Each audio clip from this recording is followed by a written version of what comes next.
जिंदगी में आपका भी ध्यान नहीं लग रहा। ज्यादा सोचने की वजह से बार बार आपको घबराहट होती है और आपका हृदय भी जोर जोर से धड़कता है और बार बार निगेटिव विचार आपके भी दिमाग में आते हैं। तो इस ज्यादा सोचने वाली बीमारी से बचने के लिए और इस बीमारी को दूर करने के लिए आज हम आपको एक बौद्ध भिक्षु की कहानी के माध्यम से आपकी समस्या का हल बताएंगे। तो आज के इस कहानी को पूरा देखें ताकि आप भी इस कहानी को सुनने के बाद आपकी समस्या से छुटकारा पा सके। तो चलिए आज की कहानी की शुरुआत करते हैं। एक बार चीन के एक हिस्से में बहुत बड़ा मठ था जहां लगभग 500 भिक्षु रहते थे। वो सभी अपने गुरु के मार्गदर्शन में खुद को जानने का अभ्यास कर रहे थे। एक दिन एक लड़का उस मठ में शिष्य बनने के लिए आया। उसने मास्टर से कहा, मास्टर, मैं खुद को जानना चाहता हूँ। मैं सच की तलाश कर रहा हूँ। मैं पता लगाना चाहता हूँ कि सच क्या है। मास्टर ने उसकी ओर देखा और कहा कि अगर तुम सच जानना चाहते हो तो तुम्हें अपना पूरा जीवन दांव पर लगाना होगा। सच को जानने में तुम्हारा पूरा जीवन लग सकता है। फिर भी इस बात की गारंटी नहीं है कि तुम्हें इस जीवन काल में सच का पता लगेगा या नहीं। क्या तुम इसके लिए तैयार हो? शिष्य ने कहा, मास्टर, मैं यहाँ पीछे मुड़ने के लिए नहीं आया हूँ। मैं इसके लिए तैयार हूँ। गुरु ने कहा, अगर ऐसा है तुम एक काम करो। इस मठ में 500 भिक्षु है। तुम उनके लिए चावल कूटने का काम करो। बस सुबह से शाम तक चावल कूटने का ही काम करो और जब तुम थक जाओ तो सोने चले जाओ। फिर अगली सुबह उठकर चावल को कूटना शुरू कर दो। इसके अलावा कुछ और मत करना। किसी और चीज के बारे में मत सोचना। बस इस रास्ते पर चलते रहना और दोबारा मेरे पास मत आना। जरूरत पड़ने पर मैं खुद तुम्हारे पास आऊंगा। उस लड़के ने गुरु के आदेश का पालन करते हुए चावल कूटना शुरू कर दिया। उस मठ में 500 शिष्य थे। उन सभी को समय समय पर भोजन की आवश्यकता पड़ती थी, इसीलिए वह बहुत जल्दी उठ जाता था और रात को देर तक चावल कूटता रहता था। जब वह थक जाता तो उसी कमरे में सो जाता था जहां वो चावल कूटता था। वो किसी से बात नहीं करता था और ना ही कोई उससे बात करने के लिए उसके पास आता था। कुछ महीनों तक चावल कूटते हुए उसके मन में पुराने विचार आते रहे, लेकिन उन विचारों को कोई नया विषय नहीं मिला तो वह अपने आप ही मिट गए। धीरे धीरे उसके मन में विचार कम होने लगे। कुछ सालों के बाद तो वो अपना नाम तक ही भूल गया। वह हमेशा चुप रहता और विचारहीन अवस्था में बस चावल कूटता रहता। उसने ना तो कभी ध्यान किया था और न कभी शास्त्र पढ़ा था। मठ के बाकी शिष्य उसे मूर्ख समझते थे। ऐसा करते हुए 12 साल बीत गए। 12 साल बाद एक दिन मास्टर ने घोषणा की, अब मेरा आखिरी समय आ रहा है और मुझे अपना उत्तराधिकारी चुनना है जो मेरे बाद मठ का मुखिया होगा। इसीलिए मेरा कोई भी शिष्य है जिससे लगता है कि उसे आत्म साक्षात्कार हो गया है और उसे खुद को जान लिया है, तो रात को मेरे दरवाजे के पास आकर इस दीवार पर कुछ पंक्तियां लिखें जिसमें उसकी जिंदगी का सारा अनुभव समाया हो। कई शिष्यों ने ऐसा करने के बारे में सोचा, पर मठ के प्रमुख शिष्यों में से एक ने वहां जाकर कुछ पंक्तियां लिखी। उसे बौद्ध धर्म ग्रंथों का बहुत ज्ञान था। सभी शिष्यों को लगता था कि वो इस मठ का उत्तराधिकारी बन सकता है। उसने लिखा था कि मन एक दर्पण की तरह है जिस पर विचारों और इच्छाओं की धूल जमा हो जाती है। इस धूल को हटाने के लिए ही ध्यान है। जिसकी धूल हट जाती है और मन का दर्पण साफ हो जाता है, वो मोक्ष को प्राप्त कर लेता है। अगली सुबह जब मास्टर उठे और उन्होंने इन पंक्तियों को देखा और उन्होंने कहा कि किस बेवकूफ ने यह सब कचरा मेरी दीवार पर लिखा है। वो शिष्य जिसने यह लिखा था वो चुप रहा। हालांकि उसने जो पंक्तियां लिखी थी वो ज्ञान से भरी थी, लेकिन यह सब किताबी ज्ञान था। वो शिष्य बहुत चालाक था। उसने पंक्तियां लिखी पर उसने नीचे अपने हस्ताक्षर नहीं किए, क्योंकि वो स्वयं इसके बारे में निश्चित नहीं था कि ये सही है या नहीं, क्योंकि उसे आत्म साक्षात्कार नहीं हुआ था। गुरु ने पंक्तियों को पूरी तरह से खारिज कर दिया। ये देखकर सभी हैरान रह गए। ये घटना पूरे मठ में चर्चा का विषय बन गई। इस विषय पर बात करते हुए 2 शिष्य उस शिष्य के पास से गुजरे जो 12 साल पहले यहाँ आया था और दिन रात चावल कूटता रहता था। दोनों की चर्चा सुनकर वह धीरे से हंस पड़ा। दोनों शिष्य ने उसे पूछा कि तुम क्यों हंस रहे हो? दोनों शिष्य की नजर में यह चावल कूटने वाला तुच्छ ही भिक्षु था। किसी ने उसे ना तो कभी ध्यान करते हुए देखा था, ना ही कभी शास्त्र पढ़ते हुए। हर कोई उसे मूर्ख समझता था जो बस चावल को ही जानता था। उस मठ में बहुत बड़े बड़े विद्वान थे, लेकिन उस चावल कूटने वाले को किसी से कोई मतलब नहीं था। इसीलिए वह दोनों शिष्य उसे मुस्कुराता हुआ देखकर चकित रह गए। उन्होंने फिर उससे पूछा कि तुम क्यों हंस रहे हो। उसने जवाब दिया, मैं इसीलिए हंसा कि मास्टर सही बोल रहे हैं। ये सब पंक्तियां कचरा है, इन पंक्तियों का कोई मूल्य नहीं है। वो दोनों शिष्य चौंक गए। उन्होंने उसे पूछा कि क्या तुम ऐसी पंक्तियां लिख सकते हो जो इससे भी बेहतर हो। चावल पीसने वाले ने जवाब दिया, नहीं, क्योंकि मैं अनपढ़ हूं, लेकिन हाँ, मैं कुछ पंक्तियां कह सकता हूं। अगर तुमने उन पंक्तियों को तुम लिख सकते हो तो मैं तुम्हारे साथ जाने के लिए तैयार हूं। उन दोनों शिष्यों ने कहा, ठीक है। वे मास्टर के कमरे के पास गए और चावल कूटने वाले ने कुछ पंक्तियां बोली और दूसरे शिष्य ने उस दीवार पर लिख दिया और उन पंक्तियों के नीचे लिख दिया कि चावल कूटने वाला। उन्हें लगा कि मास्टर इस पर भी गुस्सा करेंगे। जो पंक्तियों उसने लिखने के लिए कहा था बहुत अद्भुत थी और वो पंक्तियां थीं, मन तो बस एक का भ्रम है ना, तो मन है, ना ही मन का कोई दर्पण है। और जब मन ही नहीं है तो धूल कहाँ ठहरेगी। जो ये जानता है वो सच को जान गया। जब गुरु ने ये पंक्तियां देखी तो वे आधी रात को उठे और चावल कूटने वाले के पास गए। वह सो रहा था। मास्टर ने उसे जगाया और कहा कि ये लो, मेरी छड़ी और मेरे वस्त्र ले लो। आज से तुम मेरे उत्तराधिकारी हो, लेकिन इस मठ को छोड़कर कहीं दूर चले जाओ, क्योंकि इस मठ में बहुत सारे विद्वान हैं जो खुद को तुमसे ज्यादा श्रेष्ठ मानते हैं और वो तुम्हें मार देंगे। वो इस बात को बर्दाश्त नहीं कर सकते कि एक साधारण सा चावल कूटने वाला उनसे ज्यादा विद्वान निकला। तुम्हें वह सारा ज्ञान हो गया है जो मुझे है। तुम्हें यह सारा ज्ञान चावल कूटते कूटते हुआ है और मुझे पता है कि तुम जहां भी जाओगे लोग तुम्हारे पास आने लगेंगे, क्योंकि जब कोई फूल खिलता है तो उसकी महक हर तरफ फैलने लगती है। उसने अपने गुरु के पैर छुए और रात को ही वहां से चला गया। अगर हम अपनी जिंदगी में देखें तो पाएंगे बहुत से लोग सोचते हैं कि ध्यान केवल एक ही जगह बैठकर आंखें बंद कर कर ही किया जा सकता है, लेकिन हकीकत में ऐसा नहीं है।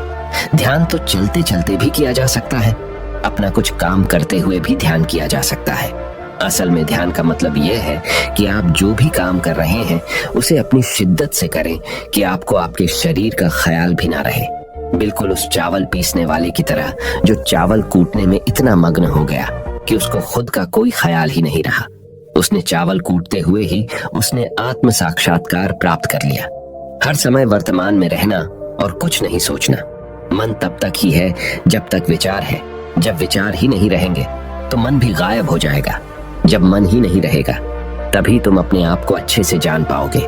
असल में हमें अपने वास्तविक रूप को जानने के लिए कोई अन्य साधना करने की आवश्यकता नहीं है। हम जो कुछ भी कर रहे हैं बस उसमें हमें पूरी तरह से खो जाने की जरूरत है। अपने काम में इस कदर से लीन हो जाओ कि आपका काम भी ध्यान बन जाए। ज्यादा सोचने वाले लोगों के लिए दूसरी रहस्यमयी कहानी अब हम आपको बताएंगे। तो चलिए कहानी की शुरुआत करते हैं। एक गांव में एक आदमी रहता था जो ताले तोड़ने के मामले में एक्सपर्ट था।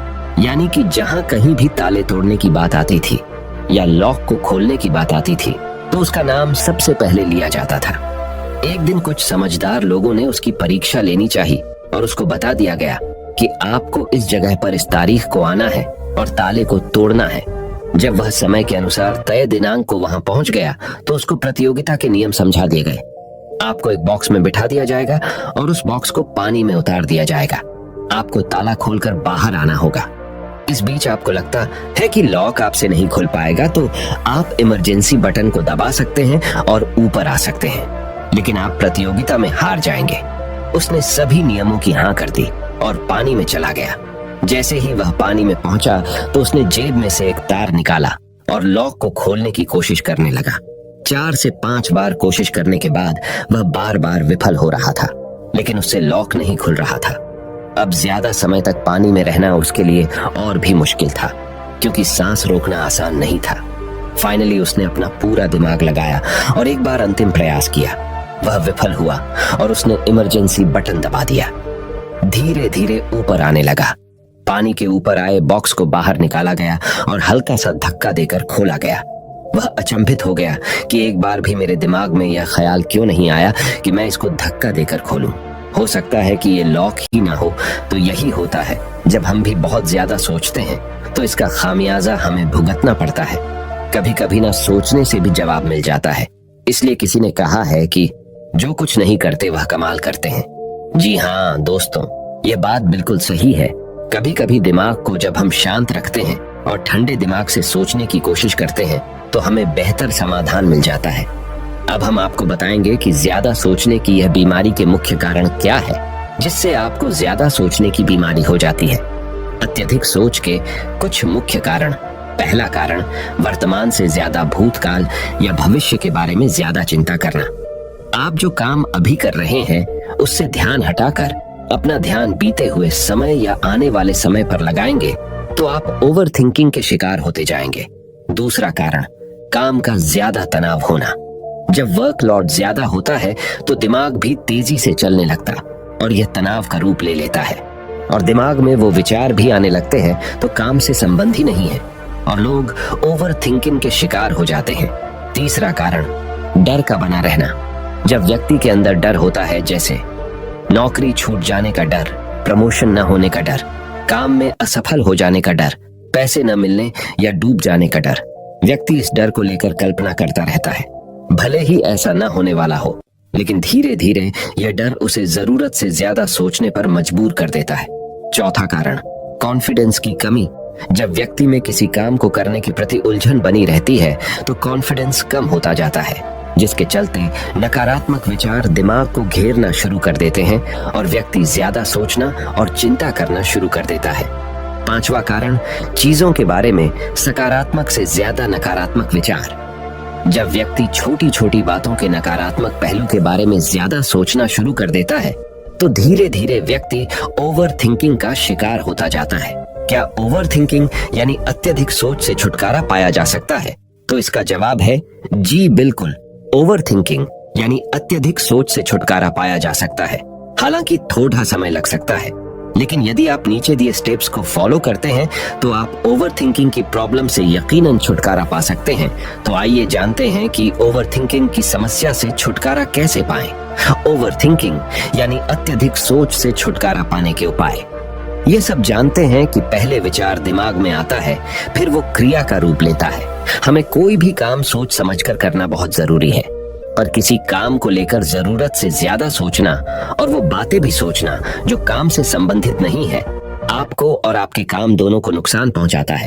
तो थिंकिंग प्रॉब्लम नहीं है, बल्कि ओवर थिंकिंग प्रॉब्लम है और इसे कम करना जरूरी है। तो आइए जानते हैं ओवर थिंकिंग यानी अत्यधिक सोच से छुटकारा या कम करने के उपायों का। पहला उपाय, स्वीकार करें कि आप जरूरत से ज्यादा सोचते हैं। इस बात को मन से स्वीकार करें कि आप ज्यादा सोचते हैं और आपको ऐसा नहीं करना है। जब आप इस बात को स्वीकार कर लेंगे तो आप इससे छुटकारा पाने के लिए अपने आप को तैयार कर लेंगे। आप ओवर थिंकिंग को लेकर जागरूक हो जाएंगे। जब भी आपको लगे कि दिमाग में फालतू विचार चल रहे हैं, तुरंत उसे वहीं रोक दो और ये सोचना शुरू करो कि आपने सोचना कहां से शुरू किया था। तब आपको मालूम होता जाएगा कि आप कितनी फालतू की बातें सोचकर अपना समय और शक्ति बर्बाद कर रहे हैं। दूसरा उपाय, हमेशा सकारात्मक सोचने की कोशिश करें। क्या गलत हो सकता है कि जगह क्या अच्छा हो सकता है। सोचें। नकारात्मक विचार डराते हैं और आपका दिमाग चिंता से दौड़ने लगता है।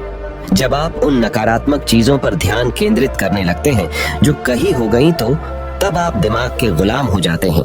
लेकिन जब आप सकारात्मक रूप से सोचते हैं तो दिमाग आपका गुलाम होता है। सकारात्मक रहने का मतलब यह नहीं है कि आप चीजों के सिर्फ एक पहलू को देखें, बल्कि सही और गलत दोनों पहलुओं को देखना जरूरी है। पर केवल नकारात्मक सोचना या ज्यादा नकारात्मक विचार आपको अनुचित सोचने पर मजबूर कर देते हैं। तीसरा उपाय, योग, ध्यान और व्यायाम करें। योग, ध्यान और व्यायाम मस्तिष्क और शरीर को स्वस्थ रखते हैं। ध्यान काफी लाभदायक है, इसे अपने जीवन का हिस्सा बनाएं। चौथा उपाय, वर्तमान क्षण में जीने की कोशिश करो। कभी कभी लोग बीती हुई बातों या घटना के बारे में ही सोचते रहते हैं और तनाव में आ जाते हैं। इसी प्रकार जो समय आने वाला है उसे लेकर भी इतनी चिंता करते हैं कि तनाव में रहते हैं। तनाव में दिमाग हावी हो जाता है और फालतू बातें सोचने लगता है। जो समय बीत गया है उससे सीख लो, जो आने वाला है उसकी तैयारी करो। लेकिन यह आप तभी कर सकते हैं जब आप वर्तमान में रहें। इसलिए आप जो अभी कर रहे हैं तो पूरा ध्यान उसी पर लगाओ। पांचवा उपाय, जो बात आपको परेशान कर रही है उसे लिख लें। आपके सोचने के तरीके और आपके महसूस करने के तरीके के बीच एक मजबूत संबंध है। आपके सोचने का तरीका आपकी भावनात्मक स्थिति को प्रभावित करता है और आपकी भावनात्मक स्थिति आपके सोचने के तरीके को प्रभावित करती है। तो जो बात आपको परेशान कर रही है उसे लिख लें। अब उस बात के बारे में यह लिखें कि यह आपको क्यों परेशान कर रही है। अब अपने आप से प्रश्न करें कि क्या इस समस्या का हल परेशान रहना है। यदि नहीं तो उसका हल ढूंढें, और यही इसका कोई हल नहीं है तो परेशान रहने और सोचते रहने से क्या होगा। जब धीरे धीरे आप ऐसे करेंगे तो इस चीज की आपको आदत पड़ी ढहती जाएगी और आप अनावश्यक सोचना बंद कर देंगे। छठा उपाय, अपनी भावनाओं का नियंत्रण रखो। भावनाओं पर नियंत्रण रखने का मतलब यह बिल्कुल भी नहीं है कि आप अपनी भावनाओं को दबाएं, लेकिन आपको अपनी भावनाओं पर नियंत्रण रखना होगा। जब आप अपनी भावनाओं पर नियंत्रण रखते हैं तो हकीकत को देख पाते हैं।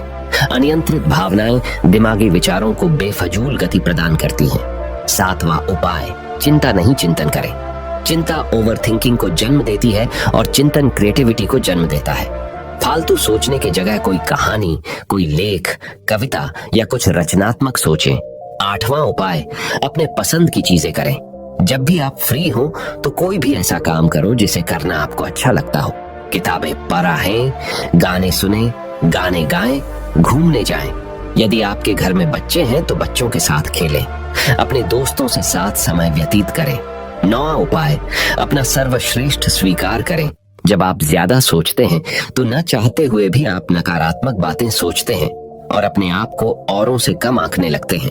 याद रखें, कोई भी परफेक्ट नहीं होता जो आप हैं। आप जैसा कोई नहीं है। लोग क्या कहते हैं इस पर ध्यान देने की बजाय अपना सर्वश्रेष्ठ स्वीकार करें, अपने ज्ञान को बढ़ाते रहें और पॉजिटिव रहें।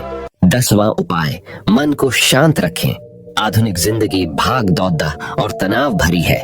अधिकतर लोगों के साथ तनाव में बने रहना इतना सामान्य हो जाता है कि उन्हें इस बात का पता ही नहीं चलता कि धीरे धीरे तनाव उनके मानसिक और शारीरिक स्वास्थ्य पर बुरा प्रभाव डाल रहा है। जब मन अशांत होता है तब नकारात्मक और बेफिजूल के विचार हमारे दिमाग में घर करने लगते हैं। यदि आप ओवरथिंकिंग से छुटकारा पाना चाहते हैं तो अपने मन को शांत रखें। आपके सोच को बदल देने वाली 3 कहानियां अभी हम आपके सामने प्रस्तुत कर रहे हैं, तो इसे ध्यान से सुने। यह आपकी जिंदगी बदल लेंगी। पहली कहानी, चमकीले नीले पत्थर की कीमत। एक शहर में बहुत ही ज्ञानी प्रतापी साधु महाराज आए हुए थे। बहुत से दीन दुखी परेशान लोग उनके पास उनकी कृपा दृष्टि पाने हेतु आने लगे। ऐसा ही एक दीन दुखी गरीब आदमी उनके पास आया और साधु महाराज से बोला, महाराज मैं बहुत ही गरीब हूँ, मेरे ऊपर कर्जा भी है, मैं बहुत ही परेशान हूँ, मुझ पर कुछ उपकार करें।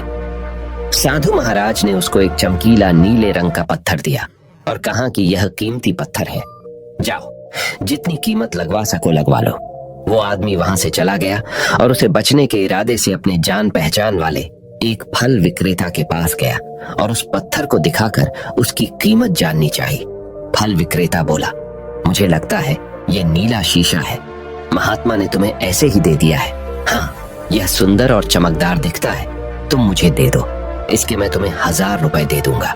वो आदमी निराश होकर अपने एक अन्य जान पहचान वाले के पास गया जो कि एक बर्तनों का व्यापारी था। उनसे उस व्यापारी को भी वो पत्थर दिखाया और उसे बेचने के लिए उसकी कीमत जाननी चाहिए। बर्तनों का व्यापारी बोला, यह पत्थर कोई विशेष रत्न है, मैं इसके तुम्हें 10,000 रुपए दे दूंगा। वह आदमी सोचने लगा कि इसकी कीमत और भी अधिक होगी और यह सोच वो वहां से चला आया। उस आदमी ने इस पत्थर को अब एक सुनार को दिखाया। सुनार ने उस पत्थर को ध्यान से देखा और बोला, यह काफी कीमती है, इसके मैं तुम्हें 1 लाख रुपये दे दूंगा। वो आदमी अब समझ गया था कि यह बहुत अमूल्य है।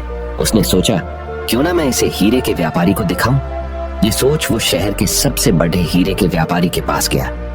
उस हीरे के व्यापारी ने जब वो पत्थर देखा तो देखता रह गया। चौंकने वाले भाव उसके चेहरे पर दिखने लगे। उसने उस पत्थर को माथे से लगाया और पूछा, तुम यह कहां से लाए हो? यह तो अमूल्य है, यदि मैं अपनी पूरी संपत्ति बेच दूं तो भी इसकी कीमत नहीं चुका सकता। तो इस कहानी से हमें ये सीख मिलती है, हम अपने आप को कैसे आंकते हैं। क्या हम वो हैं जो राय दूसरे हमारे बारे में बनाते हैं? आपकी लाइफ अमूल्य है, आपके जीवन का कोई मोल नहीं लगा सकता। आप वो कर सकते हैं जो आप अपने बारे में सोचते हैं। कभी भी दूसरों के नेगेटिव कमेंट से अपने आप को कम मत आंकिए। दूसरी कहानी, मेंढकों की टोली एक मेंढकों की टोली जंगल के रास्ते से जा रही थी। अचानक दो मेंढक एक गहरे गड्ढे में गिर गए। जब दूसरे मेंढकों ने देखा कि गड्ढा बहुत गहरा है तो ऊपर खड़े थे सभी मेंढक चिल्लाने लगे, तुम दोनों इस गड्ढे से नहीं निकल सकते, गड्ढा बहुत गहरा है, तुम दोनों इसमें से निकलने की उम्मीद छोड़ ढाए दो। उन दोनों मेंढकों ने शायद ऊपर खड़े मेंढकों की बात नहीं सुनी और गड्ढे से निकलने के लिए लगातार वो उछलते रहे। बाहर खड़े मेंढक लगातार कहते रहे, तुम दोनों बेकार में मेहनत कर रहे हो, तुम्हें हार मान लेनी चाहिए, तुम दोनों को हार मान लेनी चाहिए, तुम नहीं निकल सकते। गड्ढे में गिरे दोनों मेंढकों में से एक मेंढक ने ऊपर खड़े मेंढकों की बात सुन ली और उछलना छोड़ कर वो निराश होकर एक कोने में बैठ गया। दूसरे मेंढक ने प्रयास जारी रखा, वो उछलता रहा जितना वो उछल सकता था।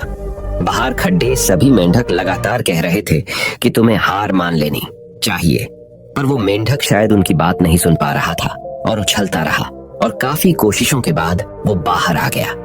दूसरे मेंढकों ने कहा, क्या तुमने हमारी बात नहीं सुनी? उस मेंढक ने इशारा करके बताया कि वो उनकी बात नहीं सुन सकता क्योंकि वो बहरा है, सुन नहीं सकता, इसलिए वो किसी की भी बात नहीं सुन पाया। वो तो यह सोच रहा था कि सभी उसका उत्साह बढ़ा रहे हैं। इस कहानी से हमें यह सीख मिलती है कि 1. जब भी हम बोलते हैं उनका प्रभाव लोगों पर पेड़िहाता है, इसलिए हमेशा सकारात्मक बोलें। 2. लोग चाहें जो भी कहें, आप अपने आप पर पूरा विश्वास रखें और सकारात्मक सोचें। 3. कार्य ही मेहनत, अपने ऊपर विश्वास और सकारात्मक सोच से ही हमें सफलता मिलती है। तीसरी कहानी, चील और मुर्गी। एक जंगल में बरगद का पेड़ था। उस पेड़ के ऊपर एक चील घोंसला बनाकर रहती थी जहां उसने अंडे दे रखे थे। उसी पेड़ के नीचे एक जंगली मुर्गी ने भी अंडे दे रखे थे। एक दिन उस चील के अंडों में से एक अंडा नीचे गिरा और मुर्गी के अंडों में जाकर मिल गया। समय बीता, अंडा फूटा और चील का बच्चा उस अंडे से निकला और वह यह सोचते बड़ा हुआ कि वो एक मुर्गी है। वो मुर्गी के बाकी बच्चों के साथ बढ़ा हुआ। वह उन्हीं कामों को करता जिन्हें एक मुर्गी करती है। वो मुर्गी की तरह ही कुड्डाता, जमीन खोद कर दाने चुगता और वो इतना ही ऊंचा उड़द डाह पाता जितना कि एक मुर्गी उड़द डाहती है। एक दिन उसने आसमान में एक चील को देखा जो बड़ी शान से उड़द डाह रही थी। उसने अपनी मुर्गी माँ से पूछा कि उस चिड़िया का क्या नाम है जो इतना ऊंचा बड़ी शान से उड़द डाह रही है। मुर्गी ने जवाब दिया, वह एक चील है। फिर चील के बच्चे ने पूछा, माँ मैं इतना ऊंचा क्यों नहीं उड़ पाता? मुर्गी बोली, तुम इतना ऊंचा नहीं उड़ सकते क्योंकि तुम एक मुर्गे हो।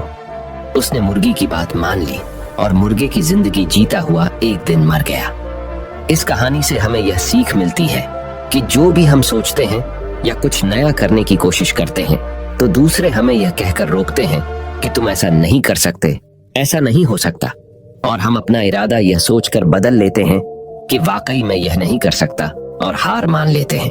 इसका मुख्य कारण है अपने ऊपर भरोसा न होना, अपनी शक्तियों पर भरोसा न होना, अपने काम पर भरोसा न होना। दोस्तों, जो लोग कहते हैं कहने दीजिए, लोगों का काम है कहना। अपने आप पर भरोसा रखें, अपने आप को पहचानें। दोस्तों, अगर जीत निश्चित हो तो कायर भी LDDH जाते हैं। बहादुर वो कहलाते हैं जो हार निश्चित हो फिर भी मैदान नहीं छोड़ डाहते। मित्रों, उम्मीद करता हूँ कि आपको इन 3 कहानियों से अपनी सोच को बदल लेने में मदद मिली होगी और आपको अपने ज्यादा सोचने वाली समस्या से छुटकारा पाने के उपाय भी इस वीडियो के माध्यम से आपको मिले होंगे।